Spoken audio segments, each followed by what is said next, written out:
mostly sunny. The temperature was 43 degrees.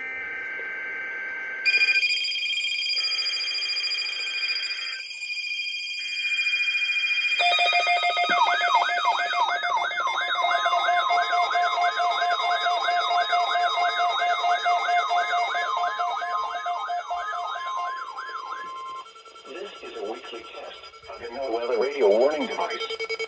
During potentially dangerous weather situations, specially built receivers are automatically activated to warn of the impending hazard.